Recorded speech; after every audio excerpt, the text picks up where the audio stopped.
Hay una imagen de este mundial que el aficionado canadiense va a tener clavada en la memoria durante años, y por todas las razones correctas. Hoy, jueves 18 de junio, en el BC Place de Vancouver, pasó algo en el campo que hizo que jugadores de los dos equipos se llevaran las manos a la cabeza, que el estadio entero se quedara en silencio durante varios minutos, y que uno de los delanteros más importantes de la historia reciente del fútbol canadiense terminara llorando en plena cancha. Pero lo que pasó después de esas lágrimas es algo que tienes que ver para creerlo. No te voy a contar todavía exactamente qué fue, ni cómo terminó este partido, pero te aseguro que cuando lo veas vas a entender por qué los aficionados de todo el mundo están hablando de esto. Quédate hasta el final. Antes de entrar de lleno, suscríbete al canal, porque aquí vas a saber todo sobre la Copa del Mundo, y no te vas a perder nada. Vamos a seguir cada partido, cada jugador y cada noticia hasta el 19 de julio, así que dale al botón y activa la campanita para no quedarte fuera de la conversación. Antes de ir al fondo de lo que pasó en Vancouver, hay dos noticias que conectan con los temas que más debate generan en este canal. La primera: Canadá, uno de los 3 países anfitriones de este mundial, llegaba a este partido sin ganar todavía en toda su historia en Copas del Mundo. Empató su debut contra Bosnia y Herzegovina y hoy buscaba la primera victoria de su historia mundialista ante Qatar. Ese dato, que un país anfitrión llegue a su segundo partido de un mundial que organiza sin conocer la victoria, es parte de la presión bajo la que jugaron los canadienses hoy.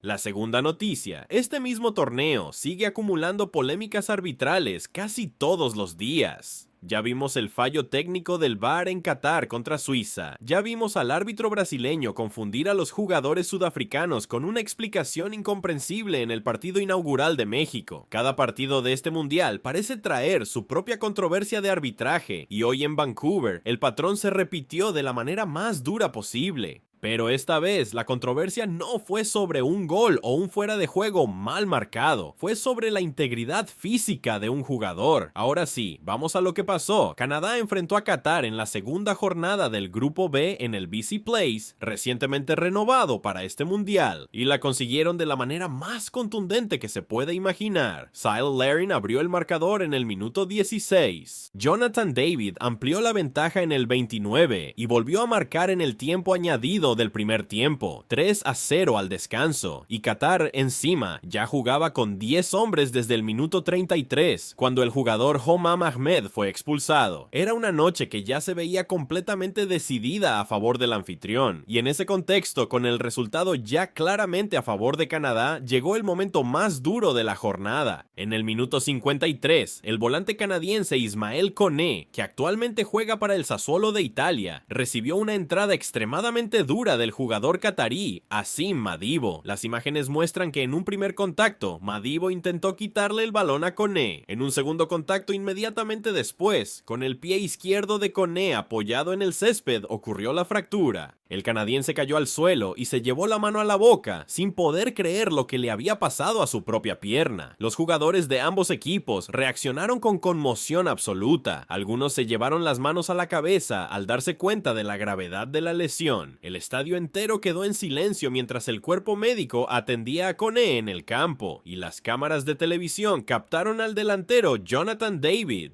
que ya llevaba un doblete en el marcador, llorando durante la paralización del partido. El árbitro, en primera instancia, sacó tarjeta amarilla para Madibo, pero los compañeros de Koné presionaron de inmediato al colegiado, exigiendo una revisión. El árbitro fue al monitor del VAR, revisó la jugada con calma y decidió cambiar la sanción. Tarjeta roja directa para Madibo, expulsión. Qatar se quedaba con la segunda baja del partido, ahora con 9 jugadores en el campo, mientras Koné era retirado en camilla con una fractura en la pierna izquierda que lo deja fuera del resto de esta Copa del Mundo. Las imágenes de la transmisión no mostraban inicialmente una violencia evidente, pero la repetición en cámara lenta reveló lo que realmente pasó. El segundo contacto de Madibo se produjo justo cuando el pie de Koné estaba fijo en el césped, sin posibilidad de absorber el impacto. Ese es exactamente el tipo de jugada que provoca fracturas graves en el fútbol profesional, y es también el tipo de jugada que los árbitros árbitros más experimentados aprenden a identificar incluso antes de que la lesión se confirme. Hasta el momento de escribir este video, no se han difundido detalles oficiales sobre la gravedad exacta de la fractura, ni sobre el tiempo estimado de recuperación de Kone, pero las imágenes de la camilla y el gesto de dolor del jugador no dejan dudas sobre la seriedad del cuadro. La reacción de los aficionados en redes sociales fue inmediata y dividida. Una parte de la comunidad cuestionó por qué el árbitro necesitó la presión de los propios jugadores canadienses para revisar la jugada. Otra parte defendió que el sistema, aunque tardío, terminó funcionando. Lo que nadie cuestionó fue la gravedad de la lesión. Una fractura de pierna en pleno mundial, frente a decenas de miles de personas en el estadio, es exactamente el tipo de imagen que ningún torneo quiere producir. Y entonces, con Qatar ya reducido a 9 jugadores, Canadá no se detuvo. Minutos después de la lesión, llegó un tiro libre cerca del área, del lado derecho. Nathan Saliba, el jugador que había entrado como sustituto de Kone, se hizo cargo del cobro. Disparó con fuerza, la pelota golpeó el palo y entró.